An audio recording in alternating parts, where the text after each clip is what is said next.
Hi everyone, welcome to ANR Academy.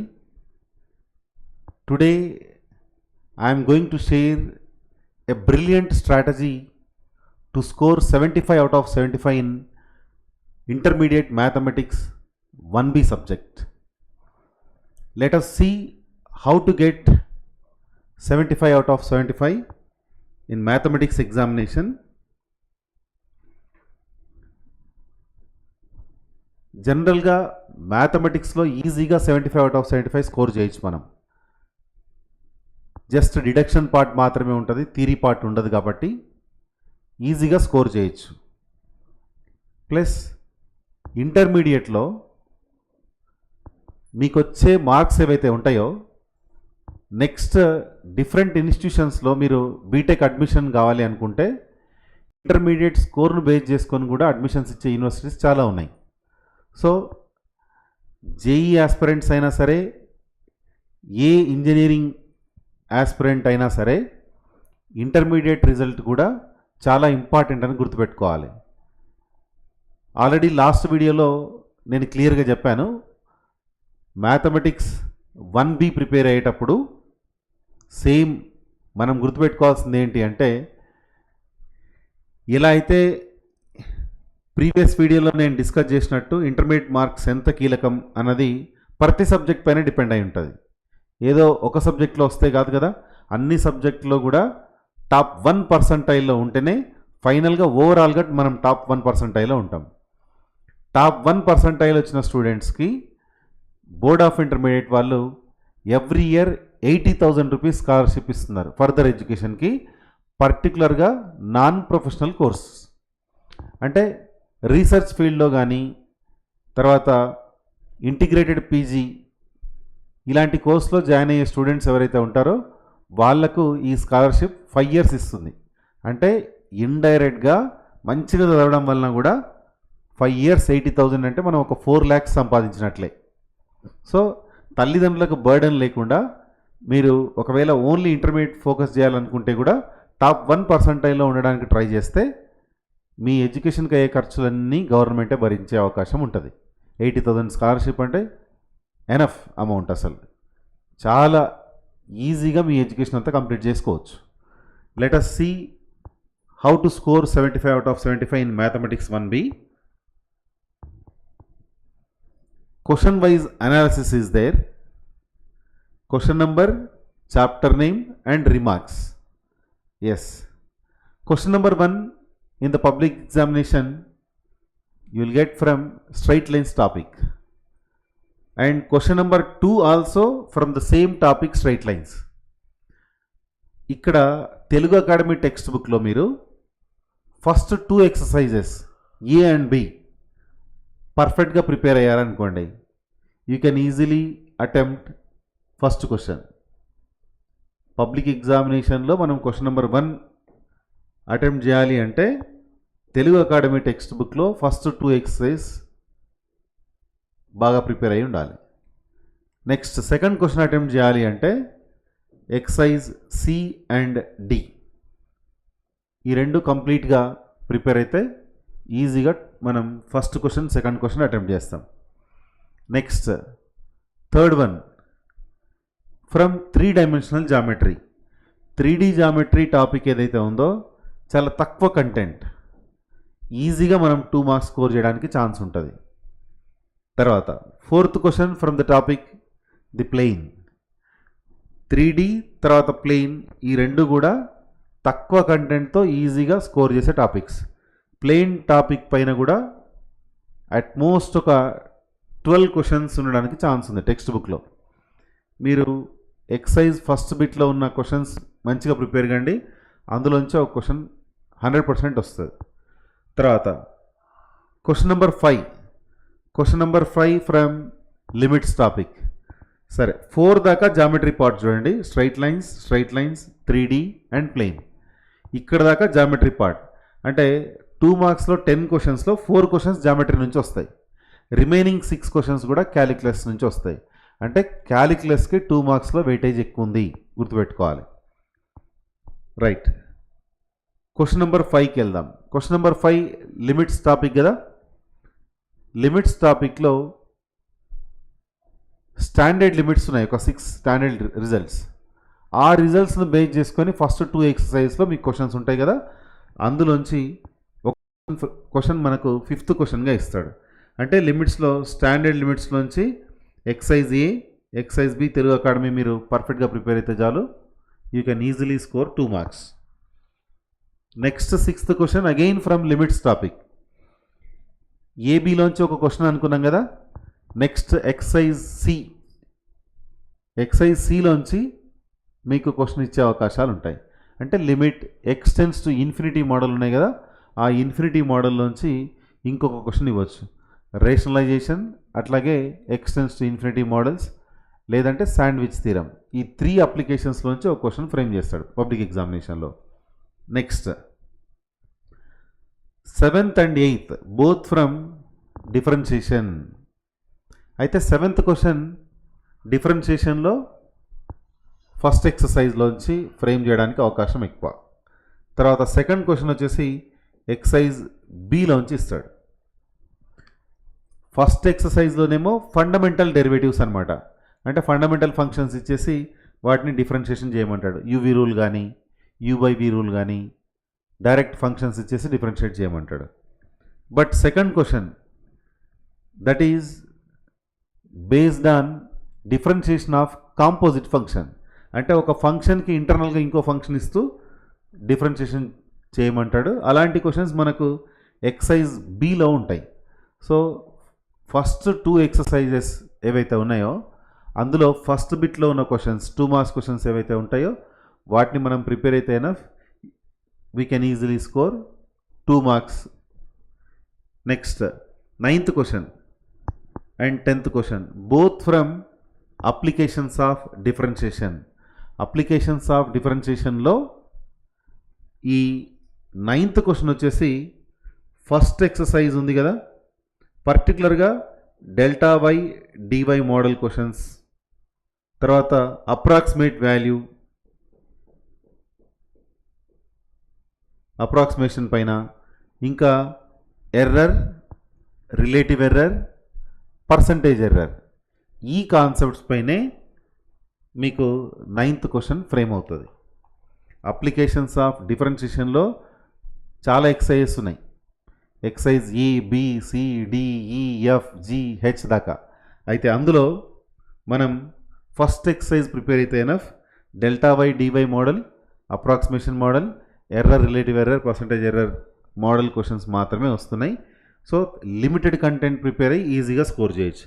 Next 10th question applications of differentiation అన్నది. అయితే ఇక్కడ మనకు 2 మార్క్స్ క్వశ్చన్ ప్రీవియస్ ఎగ్జామ్స్లో వచ్చిన క్వశ్చన్స్ పేపర్స్ అబ్జర్వ్ చేస్తే ఒక్కోసారి టాంజెంట్ నార్మల్ పైన క్వశ్చన్ ఫ్రేమ్ చేశాడు, ఇంకోసారి రోల్స్ అండ్ లెగ్రాంజెస్ థీరం పైన క్వశ్చన్స్ అడుగుతున్నాడు.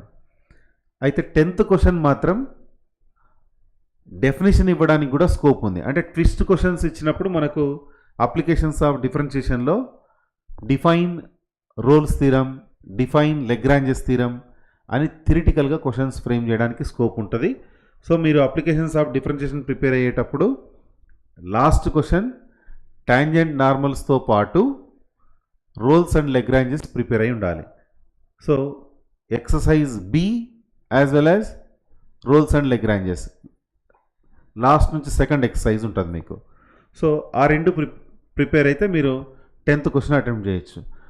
10th క్వశ్చన్ కొన్ని ఎగ్జామ్స్లలో అంటే 10th క్వశ్చన్లో వేరియేషన్ ఉంది, మిగతావేవి వేరియేషన్ లేదు, 100% నో చేంజెస్, పక్కా క్వశ్చన్ ఇస్తుంటాడు మనం ఏవైతే డిస్కస్ చేసామో అవి. తర్వాత ఈ 10th క్వశ్చన్ అప్పుడప్పుడు 6th క్వశ్చన్లో ఒక్కోసారి ఏం చేస్తాడంటే కంటిన్యూటీ పైన క్వశ్చన్ ఫ్రేమ్ చేస్తుంటాడు. అయితే ఈ మధ్యన అది కంటిన్యూటీ క్వశ్చన్ ఏదైతే ఉందో దాన్ని 4 మార్క్స్ క్వశ్చన్గా ఇస్తున్నాడు. సో మనం అబ్జర్వ్ చేయాల్సింది ఏంటంటే 10th క్వశ్చన్ పర్ఫెక్ట్గా ఉండాలి అంటే టాంజెంట్ నార్మల్స్తో పాటు Rolle's and Lagrange's. 6th question దగ్గర ఎప్పుడో ఒకసారి ఏం చేశాడంటే లిమిట్స్ బదులు కంటిన్యూటీ క్వశ్చన్ ఇచ్చాడు. యాక్చువల్గా కంటిన్యూటీ క్వశ్చన్ 4 మార్క్స్ ఇస్తున్నాడు ఈ మధ్యన. లేటెస్ట్ స్ట్రాటజీ అయితేనేమో మీరు లిమిట్స్ ప్రిపేర్ కావచ్చు. Some times there is a chance to get from continuity topic.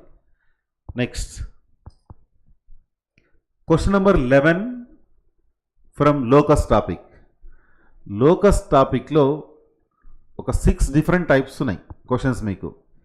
Area of triangle పైన, అలాగే PA is to PB equal to some 2:3 ratio, ఆ మోడల్ క్వశ్చన్స్ ఉన్నాయి. తర్వాత PA plus PB constant, PA minus PB constant, area of triangle already discuss చేసాం మనం. తర్వాత locus టాపిక్లోంచి ఇంకా question frame చేయాలంటే easiest question locus point is right angled vertex అనే model questions కూడా వస్తున్నాయి ఈ మధ్యన. సో మనం తక్కువ కంటెంట్ ప్రిపేర్ అవుతూ ఈజీగా స్కోర్ చేసే టాపిక్ కూడా లోకస్.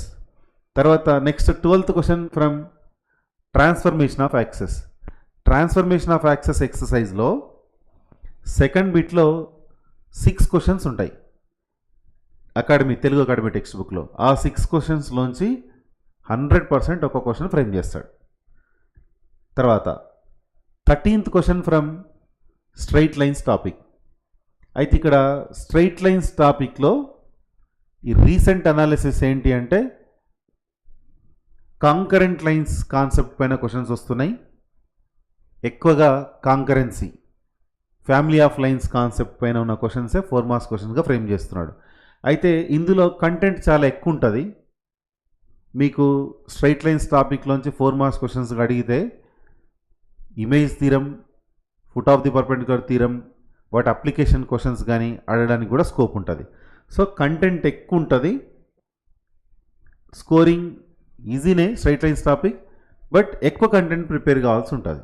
అదే లోకస్ ట్రాన్స్ఫర్మేషన్ ఆఫ్ యాక్సెస్లో అయితే జామెట్రీలో ఈ 2 చాలా తక్కువ కంటెంట్ 4 మార్క్స్ సంబంధించి. So compare to straight lines, locus and transformations are suitable to write. ఎందుకంటే మనకు చాయిస్ ఉంది కదా ఇందులో. సో మనం ఈ 2 క్వశ్చన్స్ పర్ఫెక్ట్గా అయితే ఎనఫ్, దీన్ని చాయిస్ కింద పెట్టుకోవచ్చు. తర్వాత నెక్స్ట్ 14, 15, 16, 17 ఫ్రమ్ క్యాలిక్యులస్. అంటే మళ్ళీ చూడండి 7 క్వశ్చన్స్ ఉంటే అందులో ఫస్ట్ 3 క్వశ్చన్స్ మాత్రమే 4 మార్క్స్ క్వశ్చన్స్గా అడుగుతున్నాడు. Next 4 questions from calculus. అంటే 4 మార్క్స్లో కూడా క్యాలిక్యులస్కే వెయిటేజ్ ఎక్కువ ఇచ్చాడనమాట. ఇక్కడ కంటిన్యూటీ పైన రీసెంట్గా 4 మార్క్స్ క్వశ్చన్ ఫ్రేమ్ చేస్తున్నాడు. కంటిన్యూటీ పైన కూడా ఎక్సర్సైజ్లో ఉన్న ప్రాబ్లమ్స్ ఒక 6 ప్రాబ్లమ్స్ ఉంటాయి రిపీటెడ్గా అడిగే క్వశ్చన్స్, వాటిలోంచి వస్తుంది. న్యూమరల్స్ కూడా ఈవెన్ చేంజ్ చేయట్లేదు. తర్వాత 15th question from first principle. డిఫరెన్షియేషన్లో ఫస్ట్ ప్రిన్సిపల్ ఉంది కదా, ఆ ఫస్ట్ ప్రిన్సిపల్ పైన ఆ మోడల్ని బేస్ చేసుకుంటూ డిఫరెన్షియేషన్ చేయమంటాడు. ఒక ఫంక్షన్కి ఫస్ట్ ప్రిన్సిపల్ యూజ్ చేస్తూ రిజల్ట్ తీసుకురమ్మంటాడు. సో ఫస్ట్ ప్రిన్సిపల్ ఐడియా ఉండాలి. వాటి అప్లికేషన్ క్వశ్చన్స్ కూడా ఒక 8 క్వశ్చన్స్ దాకా ఉండొచ్చు. Cos x, cos a x, sine 2x, తర్వాత tan x. ఈ మోడల్ క్వశ్చన్స్ అన్నీ కూడా 15th క్వశ్చన్ ఫ్రేమ్ అయింది డిఫరెన్షియేషన్లో అంటే యూజింగ్ ఫస్ట్ ప్రిన్సిపల్ అనే స్టార్ట్ చేస్తాడు క్వశ్చన్. సో ఫస్ట్ ప్రిన్సిపల్ పైన కమాండింగ్ ఉండాలి మనకు. తర్వాత 16th and 17th questions both from applications of differentiation. అయితే అప్లికేషన్స్ ఆఫ్ డిఫరెన్షియేషన్లో రేట్ మెజర్ పైన ఒక క్వశ్చన్ ఫ్రేమ్ చేస్తాడు. 17th క్వశ్చన్ వచ్చేసి tangent normals, length of tangent, length of sub tangent, అవి కూడా అడగడానికి ఛాన్స్ ఉంటుంది. అయితే మోస్ట్లీ టాంజెంట్ నార్మల్స్ పైన ఒక క్వశ్చన్ వస్తుంది.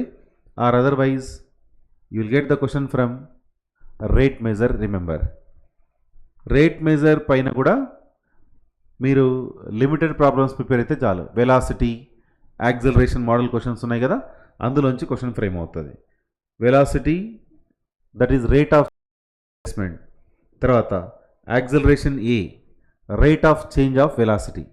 సో ఈ రేట్ మెజర్ కాన్సెప్ట్ మీరు పర్ఫెక్ట్గా ఉంటే చాలు. సో ఇక్కడ మనము first priority locus, next priority transformation of axes, అంటే తక్కువ కంటెంట్తో మనం ఈజీగా స్కోర్ చేయడానికి ఉన్న టాపిక్స్ చెప్తున్నా. నెక్స్ట్ కంటిన్యూటీ, ఆ తర్వాత differentiation, and then rate measure. So first priority వీటికి ఇవ్వండి. నెక్స్ట్ ప్రియారిటీ ఏంటి అంటే straight lines, concurrency, determinant 0 model questions ఉంటాయి కాబట్టి మీరు నెక్స్ట్ ప్రియారిటీ స్ట్రైట్ లైన్స్కి ఇవ్వచ్చు. తర్వాత టాంజెంట్ నార్మల్స్ అయినా ఓకే. ఈ రెండిట్లో మీరు ఏది ఈజీగా ఫీల్ అయితే వాటిని నెక్స్ట్ ప్రియారిటీగా ఇచ్చుకోవచ్చు. మిగతా 5 క్వశ్చన్స్ నేను ఏవైతే స్టార్టింగ్లో locus, transformation of access, continuity, differentiation చెప్పానో దాంతోపాటు అప్లికేషన్స్ ఆఫ్ డిఫరెన్షియేషన్ పైన క్వశ్చన్, వాటిని ఫస్ట్ ప్రిపేర్ కండి.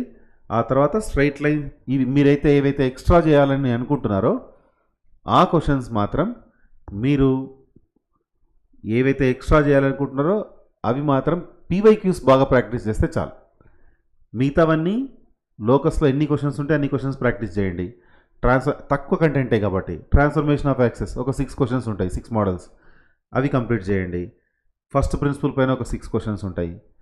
సో అలా తక్కువ కంటెంట్ ఉన్నాయి, పర్ఫెక్ట్గా మొత్తం చదవండి. కంటెంట్ ఎక్కువ ఉన్నాయి మాత్రం ఏం చేయండి అంటే పీవైక్యూస్కు ఇంపార్టెన్స్ ఇవ్వండి. ఎందుకంటే పీవైక్యూస్లో ఉన్న ప్రాబ్లమ్సే రిపీటెడ్గా పబ్లిక్ ఎగ్జామ్స్లో వస్తున్నాయి. Let us move to 7 marks. 7 marks questions ఇక్కడ 18th ఫ్రమ్ స్ట్రైట్ లైన్స్. స్ట్రైట్ లైన్స్లో mostly you will get the question from circumcentre, తర్వాత ఆర్థో సెంటర్ మోడల్ క్వశ్చన్స్ రెగ్యులర్గా అడుగుతుంటాడు. అయితే దీంతో పాటు foot of the perpendicular theorem, image theorem along with applications, మళ్ళీ ఇంకొక ఎగ్జాంపుల్ కూడా అడుగుతాడు. Only foot of the perpendicular theorem తర్వాత ఇమేజ్ థీరం కాకుండా అప్లికేషన్ క్వశ్చన్ కూడా ఇవ్వడానికి స్కోప్ ఉంటుంది. ఇక్కడ కంటెంట్ కొంచెం ఎక్కువే. డైరెక్ట్గా సర్కమ్ సెంటర్, ఆర్థో సెంటర్ పైన క్వశ్చన్ వస్తే పబ్లిక్ ఎగ్జామ్లో ఈజీగా సాల్వ్ చేస్తాం. బట్ స్ట్రైట్ లైన్స్లో ఇంకా చాలా మోడల్స్ ఉన్నాయి. లాస్ట్ 2 ఎక్సర్సైజెస్ మీరు పర్ఫెక్ట్గా ఉంటే ఏ మోడల్ క్వశ్చన్ ఇచ్చినా సరే ఈజీగా అటెంప్ట్ చేస్తారు. నెక్స్ట్ మీరు 100% మనం ప్రాబ్లమ్స్ చేయాలి అని అనుకుంటే మాత్రం పెయిర్ ఆఫ్ స్ట్రైట్ లైన్స్లో ఈజీగా గెస్ చేయొచ్చు. పెయిర్ ఆఫ్ స్ట్రైట్ లైన్స్లో మీకు థీరమ్స్ ఉన్నాయి కదా, ఒక 5 థీరమ్స్ ఉంటాయి. ఆ 5 థీరమ్స్లోంచి ఒక థీరం కంపల్సరీ పబ్లిక్ ఎగ్జామ్లో వస్తుంది. థీరమ్స్కి ఒక ప్రియారిటీ ఇస్తూనే తర్వాత ఈక్విలేటరల్ ట్రయాంగిల్ పైన ఒక క్వశ్చన్ ఉంటుంది. ఏరియా ఆఫ్ ఈక్విలేటరల్ ట్రయాంగిల్, ఆ మోడల్ ఏవైతే ఉంటాయో వాటిపైన ఫోకస్ చేయాలి. More number of times theorems తప్ప వేరేమి ఇవ్వలేదు. Next 20th question again from pair of straight lines. ఇక్కడ హోమోజినైజేషన్ ప్రాసెస్ పైన క్వశ్చన్స్ ఉంటాయి. ఈ హోమోజినైజేషన్ చాలా ఈజియెస్ట్. పెయిర్ ఆఫ్ స్ట్రైట్ లైన్స్లో ఈజీ క్వశ్చన్ ఏదైనా ఉందంటే హోమోజినైజేషన్. తర్వాత question number 21 direction cosines and direction ratios. Direction cosines, direction ratios టాపిక్లో తెలుగు అకాడమీ టెక్స్ట్ బుక్లో 3rd బిట్లో ఒక 9 క్వశ్చన్స్ ఉంటాయి. తెలుగు అకాడమీ డిసిస్ డిఆర్స్ టాపిక్లో 3rd బిట్లో 1 to 9 ఆ క్వశ్చన్స్ అన్నీ మనం ప్రిపేర్ అవుతూ, అట్లాగే ఒక ఎగ్జాంపుల్ ప్రాబ్లం ఉంటుంది. Angle between any 2 diagonals of a cube is theta equal cos inverse 1/3 అని. ఆ ప్రూఫ్ కూడా ఎగ్జాంపుల్స్లో అది కూడా ప్రిపేర్ కావాలి మీరు. సో 3rd బిట్లో ఉన్న క్వశ్చన్స్తో పాటు ఆ ఎగ్జాంపుల్ ప్రిపేర్ అయితే, అంటే తక్కువ కంటెంట్ ఒక 10 క్వశ్చన్స్ ప్రిపేర్ అయితే ఈజీగా అందులోంచి ఒక క్వశ్చన్ వస్తుంది అనమాట. Next differentiation. డిఫరెన్షియేషన్లో కూడా ఎక్సైజ్లో మీరు 3rd బిట్ ప్రాబ్లమ్స్ ఉంటాయి. అంటే ఇంప్లిసిట్ డిఫరెన్షియేషన్ కానీ, తర్వాత పారామెట్రిక్ డిఫరెన్షియేషన్ కానీ ఆ మోడల్ క్వశ్చన్స్ ఉన్నాయి. అవి చూసుకుంటే మీరు డిఫరెన్షియేషన్లో ఈజీగా 7 మార్క్స్ క్వశ్చన్ అటెంప్ట్ చేస్తారు. ఇందులో కూడా లిమిటెడ్ కంటెంటే, ప్లస్ ఈజియెస్ట్ క్వశ్చన్ అంటే డిఫరెన్షియేషన్ కూడా చెప్పొచ్చు. పెయిర్ ఆఫ్ స్ట్రైట్ లైన్స్ తర్వాత డిఫరెన్షియేషన్ ప్రాబ్లమ్స్ చాలా ఈజీగా చేయొచ్చు. తర్వాత నెక్స్ట్ 23rd 24th. 23rd వచ్చేసి టాంజెంట్ నార్మల్ కాన్సెప్ట్ పైన క్వశ్చన్ రావచ్చు. అంటే length of tangent, length of normal, length of sub tangent, length of sub normal. దానితో పాటు ఈ 23rd క్వశ్చన్ అప్లికేషన్స్ ఏదైతే ఉందో అందులో మీకు యాంగిల్ బిట్వీన్ 2 కర్వ్స్ అనే కాన్సెప్ట్ పైన కూడా క్వశ్చన్ ఫ్రేమ్ చేయొచ్చు. ఆర్థోగోనాలిటీ పైన ఒక ఎగ్జాంపుల్ ప్రాబ్లం ఉంది.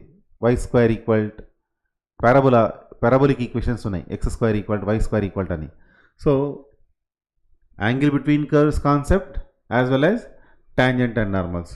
అవన్నీ ప్రిపేర్ అయితే మీరు అప్లికేషన్స్ ఆఫ్ డిఫరెన్షియేషన్లో ఈజీగా ఒక క్వశ్చన్ చేస్తారు. అయితే దీనికి లాస్ట్ ప్రియారిటీ ఇవ్వచ్చు మీరు. Next applications of differentiation 24th కూడా ఇక్కడ పర్టికులర్గా మ్యాక్సిమా మినిమా థియరిటికల్ క్వశ్చన్స్ ఉంటాయి. మ్యాక్సిమం మినిమం పైన లాస్ట్ ఎక్సర్సైజ్లో ఒక 5 క్వశ్చన్స్, విండో ప్రాబ్లం, తర్వాత sphere problem, sum of numbers, తర్వాత పాపులేషన్ పైన ఒక క్వశ్చన్ ఉంది. ఒక 5 క్వశ్చన్స్ అందులోంచి మీకు మ్యాక్సిమం మినిమం టాపిక్ పైన 24th క్వశ్చన్ అయితే పక్కా ఉంటుంది. అయితే ఇక్కడ మనం ఫస్ట్ ప్రియారిటీ వేటికి ఇవ్వాలి చూడండి. పెయిర్ ఆఫ్ స్ట్రైట్ లైన్స్లో థీరమ్స్, పెయిర్ ఆఫ్ స్ట్రైట్ లైన్స్లో హోమోజినేషన్ ప్రాసెస్. ఈ రెండు చాలా ఈజీ కాబట్టి స్ట్రైట్ లైన్స్తో కంపేర్ చేస్తే pair of straight lines better to attempt.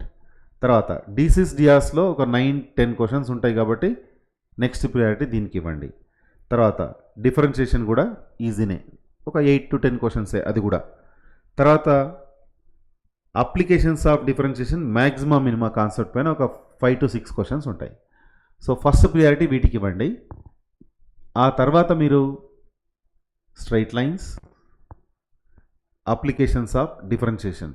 Straight లైన్స్లో సర్కమ్ సెంటర్, ఆర్థో సెంటర్ వస్తేనేమో చాలా ఈజీ, బెటర్, దాన్ని అటెంప్ట్ చేయొచ్చు. అది కాకుండా వేరే మోడల్స్ ఏమైనా కవర్ అయినాయి అనుకోండి, అప్పుడు కాస్త ఇబ్బంది పడతారు. Plus at the same time ఈ సర్కమ్ సెంటర్, ఆర్థో సెంటర్ ప్రాబ్లమ్స్ మనకు ప్రాక్టీస్ చేసినప్పుడు బాగానే ఉంటుంది, విన్నప్పుడు కూడా చాలా ఈజీగా ఈక్వేషన్స్ సాల్వ్ చేయడమే అనిపిస్తుంది. కానీ పబ్లిక్ ఎగ్జామినేషన్స్కి వెళ్ళిన తర్వాత ఆ ఈక్వేషన్స్ సాల్వ్ చేసేటప్పుడు చిన్న చిన్న మిస్టేక్స్ చేస్తుంటారు స్టూడెంట్స్, ప్లస్ మైనస్ సింబల్స్. కాబట్టి ఇవి డైరెక్ట్గా మీరు ఫస్టే అటెంప్ట్ చేశారనుకోండి, అందులో ఒక చిన్న ప్లస్ మైనస్ కూడా పోకుండా జాగ్రత్తగా చేయగలిగితే మీరు స్ట్రైట్ లైన్స్ వెళ్ళాలి. లేదు అంటే ఎక్కడ చిన్న మిస్టేక్ అయినా మీకు circumcentre, orthocentre problems correct answers రావడానికి ఛాన్సెస్ కొద్దిగా తక్కువ. సో న్యూమరల్స్ ఇక్కడ స్ట్రైట్ లైన్స్ టాపిక్లో న్యూమరికల్ క్యాలిక్యులేషన్స్ చేసేటప్పుడు చాలా జాగ్రత్తగా ఉండాలి. ఈ రిమైనింగ్ థీరమ్స్ అంటారా, పెయిర్ ఆఫ్ స్ట్రైట్ లైన్స్లో హోమోజినేషన్ ప్రాబ్లమ్స్ అంటారా, ఇవి ఒక ఐడియా ఉంటాయి, లిమిటెడ్ ప్రాబ్లమ్స్ కాబట్టి మనం చేసేటప్పుడే మనకు ఒక ఐడియా వస్తుంది. ఎస్, ఈ క్వశ్చన్కి ఈ ఆన్సర్ ఉంటుంది అంటే మనకు ఆ థాట్ ఆటోమేటిక్గా వస్తుంది. కానీ ఈ స్ట్రైట్ లైన్స్ టాపిక్ చేసేటప్పుడు మాత్రం కొంచెం కేర్ఫుల్గా ఉండాలి. But easiest circumcentre problems కానీ, ఆర్థో సెంటర్ ప్రాబ్లమ్స్ కానీ చాలా ఈజీ, బట్ కేర్ఫుల్గా ఉండాలని చెప్తున్నాను నేను. So pair of straight lines first 2 ఏవైతే ఉన్నాయి, పెయిర్ ఆఫ్ స్ట్రైట్ లైన్స్కి ఫస్ట్ ప్రియారిటీ, తర్వాత డీసీస్ డిఆర్స్, డిఫరెన్షియేషన్, ఆ తర్వాత మ్యాక్సిమం మినిమం. ఆ 5 క్వశ్చన్స్ పర్ఫెక్ట్గా అయిన తర్వాత మీ preparation strategy next applications of differentiation. ఇందులో కూడా ఎప్పుడు రెగ్యులర్గా మీరు ఏం చేయాలి అంటే, ఏవైతే అడిషనల్ క్వశ్చన్స్ ఉంటాయో కొంచెం కంటెంట్ ఎక్కువ ఉంటాయి కదా, కంటెంట్ ఎక్కువ ఉన్నప్పుడు తక్కువ చదివి ఎక్కువ స్కోర్ చేయాలి అని అనుకుంటే పీవైక్యూస్కి ఇంపార్టెన్స్ ఇవ్వండి. ఇక్కడ కూడా సర్కమ్ సెంటర్, ఆర్థో సెంటర్తో పాటు ప్రీవియస్ ఇయర్స్ క్వశ్చన్స్ ఏమైనా ఉంటే అవి చూడాలి. ఎందుకంటే అదే 100% వస్తాయనే గ్యారంటీ లేదు.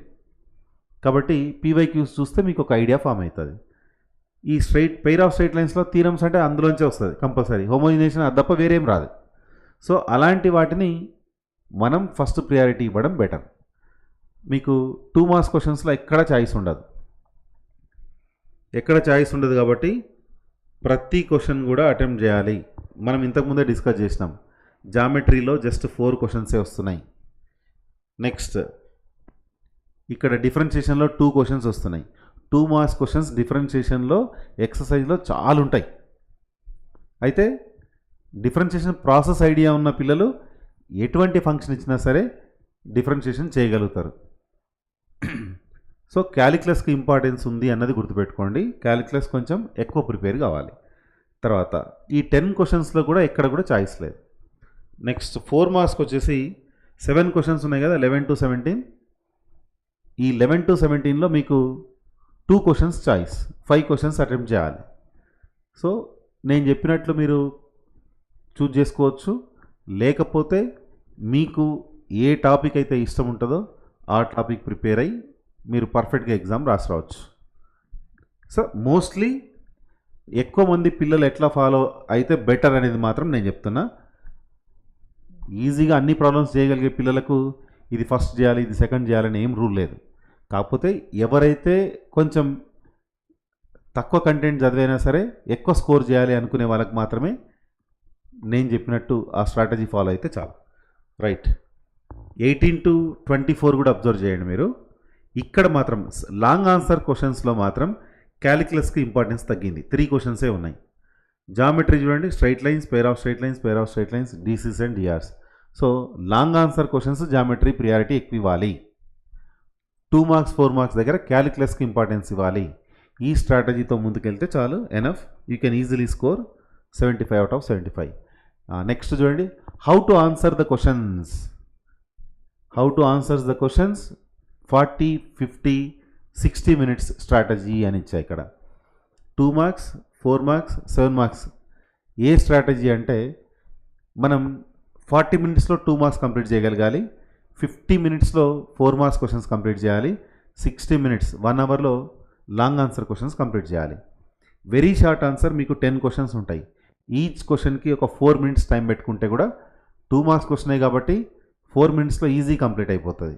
నాకు తెలిసి 4 minutes చాలా ఎక్కువ. నెక్స్ట్ 4 మార్క్స్ క్వశ్చన్స్ ఉన్నాయి. మనం 5 క్వశ్చన్స్ అటెంప్ట్ చేస్తాం. ఈచ్ క్వశ్చన్ 10 minutesలో కంప్లీట్ చేయాలి. 4 మార్క్స్ క్వశ్చన్ 10 minutes కంటే ఎక్కువ టైం ఏం తీసుకోదు. తర్వాత లాంగ్ ఆన్సర్ క్వశ్చన్స్ ఉన్నాయి. లాంగ్ ఆన్సర్ క్వశ్చన్స్ 5 క్వశ్చన్స్ చేయాలి. ఈచ్ వన్ 12 minutesలో కంప్లీట్ చేయగలగాలి.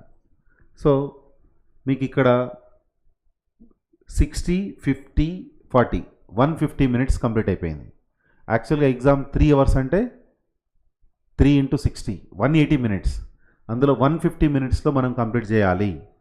ఆ కంప్లీట్ చేసేటప్పుడు కూడా ఎలా చేయాలి అంటే 2 మార్క్స్ ఫస్ట్ కంప్లీట్ అయిన తర్వాత ఈ 4-7లో మీరు వితౌట్ చాయిస్ రాస్తూ కూర్చోవద్దు, విత్ చాయిసే కంప్లీట్ చేయాలి. ఫస్ట్ 5 క్వశ్చన్స్ చేయాలి, క్లోజ్ చేసి వెంటనే థర్డ్ బిట్లోకి వెళ్ళిపోవాలి, మళ్ళీ 5 క్వశ్చన్స్ చేయాలి. అడిషనల్ ప్రాబ్లమ్స్ ముందే రాయొద్దు. ఎందుకు అంటే మనం అడిషనల్ ప్రాబ్లమ్స్ రాస్తూ ఉంటాం, తర్వాత 7 మార్క్స్కి టైం తక్కువ అయ్యే అవకాశాలు ఉంటాయి అప్పుడప్పుడు. కాబట్టి దయచేసి ఫస్ట్ 5 క్వశ్చన్స్ అటెంప్ట్ చేయండి. కంప్లీట్ అయిపోయిన తర్వాత వెంటనే 7 మార్క్స్కి వచ్చేసి అవి కూడా 5 కంప్లీట్ చేయండి. ఇప్పుడు అడిషనల్ ప్రాబ్లమ్స్ చేసేటప్పుడు కూడా స్ట్రాటజీ ఏంటి అంటే అడిషనల్ ప్రాబ్లమ్స్ చేసేటప్పుడు ఫస్ట్ 7 మార్క్స్ క్వశ్చన్ అటెంప్ట్ చేయాలి. ఎందుకంటే ఇన్ కేస్ పొరపాటున మనం ఎక్కడైనా మిస్టేక్ చేసినా సరే మనం 4 మార్క్స్ చేస్తూ కూర్చున్నాం అనుకోండి, కానీ మనకు మిస్టేక్ పోయింది 7 మార్క్స్ అనుకోండి, టైం సరిపోకపోక మనం సరే అడిషనలే కదా అని చెప్పి రాయకపోయినా పర్లేదని చెప్పి పేపర్ ఇచ్చి వచ్చాం అనుకోండి, 7 మార్క్స్ ఏదైనా మిస్టేక్ పోయింటే మార్కులు కట్ అవుతాయి. సో అందుకోసం ఏం చెప్తున్నా అంటే అడిషనల్ ప్రాబ్లమ్స్ 100% చేయాలి. 75 రావాలి అంటే మీకు ఈ 7 మార్క్స్ ఫస్ట్ క్వశ్చన్ ఒక క్వశ్చన్ మాత్రమే రాయండి. మళ్ళీ 2 రాశారనుకోండి, ఇందులో ఏదైనా మిస్టేక్ పోయింటే కష్టం కదా. సో 7 మార్క్స్ క్వశ్చన్ ఫస్ట్ ఒకటి ఎక్స్ట్రా రాయండి, and then go for extra 4 marks question, and then 7 marks extra question. After that 4 marks extra question. అంటే ఎక్స్ట్రా క్వశ్చన్స్ రాసేటప్పుడు కూడా ఒక స్ట్రాటజీ ఉండాలి. 7 marks extra 1, 4 marks extra 1, 7 marks extra 2, 4 marks extra 2. ఈ last half an అవర్ని మనం అట్లా వాడుకోవాలి. తర్వాత ఈ పాయింట్ చాలా important, use complete 3 hours time అని ఇచ్చాను నేను. ఎగ్జామినేషన్ హాల్లో మనం ఏం చేస్తామంటే వేరే వాళ్ళు ఎవరైనా స్టూడెంట్స్ పేపర్స్ ఇచ్చేసి వెళ్ళిపోతున్నారనుకోండి, మనం కూడా ఆతృతతోన పేపర్ ఇచ్చేసి వెళ్ళిపోదామనే స్ట్రాటజీ మనకొద్దు. 3 hours అంటే 3 hours ఎగ్జామ్ హాల్లో ఉండాలి. ఇంకా 2-3 minutes ఎక్కువైనా పర్లేదు, లాస్ట్లోనే నేను పేపర్ ఇస్తా అని డిసైడ్ కావాలి. ఎందుకంటే మనం ఎక్కడ మిస్టేక్ చేసినామో మనకు తెలీదు. ఒకసారి మనం మళ్ళీ రివైజ్ చేసుకోవడం చాలా అవసరం. అందుకే ఇక్కడ ఒక పాయింట్ ఇచ్చాను నేను, yes cross check the solutions అని పెట్టాను నేను. ఎందుకు చెప్తున్నా అంటే మన మిస్టేక్ మనకు తెలియదు, మనం కరెక్టే రాసామనే భ్రమలో ఉంటాం. అందుకే ఒక్కసారి మనం అంతా కంప్లీట్ అయిన తర్వాత కూడా ఇప్పుడు 2 మార్క్స్ క్వశ్చన్స్ ఉన్నాయి. యాంగ్జైటీలో చాలా ఈజీగా ఉంది పేపర్ అనో, లేకపోతే 2 మార్క్స్ క్వశ్చనే కదా అని ఫాస్ట్గా చేస్తూ పోతే ఎక్కడో ప్లస్ మైనస్ కానీ ఏదైనా అనుకోకుండా మిస్టేక్ చేయడమో, లేకపోతే గుర్తుకు రాకపోవడమో అట్లాంటివి జరిగింది అనుకోండి, మనం 3 hours కంప్లీట్గా ఉండడం వల్ల మనకు ఆ 3 hours ఏదో ఒక థాట్ వస్తే మనం రాయగలుగుతాం. అట్లాగే కంప్లీట్ అయిపోయినాయి అనుకోండి, మీరు ఏం చేయండి అంటే మీ బుక్లెట్కి బ్యాక్ సైడ్ రఫ్ వర్క్ అని రాసేసి, ఆల్రెడీ మీరు ఫెయిర్గా స్టార్టింగ్లో 1 to 10 క్వశ్చన్స్ 2 మార్క్స్ చేసి ఉంటారు. బట్ లాస్ట్లో మీరు ఏం చేయండి అంటే మళ్ళీ ఒకసారి క్వశ్చన్ పేపర్ ముందేసుకొని రఫ్గా టక ప్రాబ్లమ్ సాల్వ్ చేసుకుంటే వెళ్ళండి. అక్కడ వచ్చిన ఆన్సర్స్, ఫెయిర్గా చేసినప్పుడు వచ్చిన ఆన్సర్స్ ఒకేలాగా ఉన్నాయా, ఏమైనా డిఫరెన్స్ ఉందా, ఎక్కడైనా పొరపాటున ఏమైనా సైన్ చేంజెస్ కానీ, తర్వాత ఓపెన్ ఇంటర్వెల్ క్లోజ్ ఇంటర్వెల్ రాయడం కానీ, ఏదైనా యూనిట్స్ రాయడం కానీ మర్చిపోయినామా. ఇప్పుడు ఏరియాస్ ప్రాబ్లమ్స్ ఉంటాయి, లాస్ట్లో స్క్వేర్ యూనిట్స్ అని మెన్షన్ చేయాలి. ఒకవేళ అలాంటివి చేయలేదనుకోండి, మనం ఆ లాస్ట్ 30 minutesలో క్రాస్ చెక్ చేసుకునేటప్పుడు మాత్రం చాలా కేర్ఫుల్గా క్రాస్ చెక్ చేసుకోవాలి. తర్వాత క్వశ్చన్ టు క్వశ్చన్ మధ్యలో ఒక చిన్న లైన్ అండర్లైన్ చేయడం, ప్రతి ఆన్సర్ని బాక్స్లో ఉంచడం. సో ఇలాంటి కొన్ని టెక్నిక్స్ పాటిస్తూ వాల్యుయేషన్ చేసే వాళ్ళకి ఇరిటేషన్ లేకుండా మనం రాయగలిగితే, హ్యాండ్ రైటింగ్ కూడా చాలా ఇంపార్టెంట్ మ్యాథమెటిక్స్లో. ఓన్లీ క్యాలిక్యులేషన్సే కదా, మ్యాథ్స్లో ఈజీగా డిస్క్రిప్షన్ ఉంటుంది కాబట్టి ఈజీగా స్కోర్ చేస్తామని అనుకుంటే కుదరదు. ఎగ్జామినర్ అది ఎవరి పేపరో తెలియదు, వాల్యుయేషన్ చేసే వాళ్ళకు వాళ్ళని ఇంప్రెస్ చేస్తేనే టోటల్ ఫుల్ మార్క్స్ అవార్డ్ చేయడానికి ట్రై చేస్తారు. వాళ్ళకు ఒకవేళ ఇరిటేషన్ వచ్చేటట్లు మీ హ్యాండ్ రైటింగ్ ఉందనుకోండి, ఎక్కడో దగ్గర ఒక స్టెప్ రాయలేదు కదా అని చెప్పి కూడా ఒక మార్క్ కట్ చేసే అవకాశాలు ఉంటాయి. లేదు, మీ హ్యాండ్ రైటింగ్ చూసిన వెంటనే హ్యాపీగా ఫీల్ అయ్యింది అనుకోండి, మీరు కాస్త అక్కడక్కడ డైరెక్ట్ స్టెప్స్ రాసినా సరే ఎస్ ఇంత నీట్గా ఉంది కదా అని చెప్పి కూడా మీకు మార్క్స్, ఫుల్ మార్క్స్ అవార్డ్ చేయడానికి స్కోప్ ఉంటుంది. సో ఇవన్నీ మనం దృష్టిలో పెట్టుకుంటేనే మనం ఈజీగా 75 out of 75 స్కోర్ చేయడానికి స్కోప్ ఉంటుంది. సో ఈ వీడియోస్ ఎవరైతే చూస్తున్నారో మీ ఫ్రెండ్స్ కూడా షేర్ చేయండి. ఇవి చూడడానికి చిన్న చిన్న పాయింట్సే కానీ పబ్లిక్ ఎగ్జామినేషన్లో మీకు 100% యూజ్ అవుతాయి. ఈ వీడియోస్ వాచ్ చేస్తున్న స్టూడెంట్స్ ఎవరైతే ఉంటారో మీరు నా వీడియోస్ నచ్చితే షేర్ చేయండి, లైక్ చేయండి, కామెంట్ చేయండి, మర్చిపోకండి. Thank you.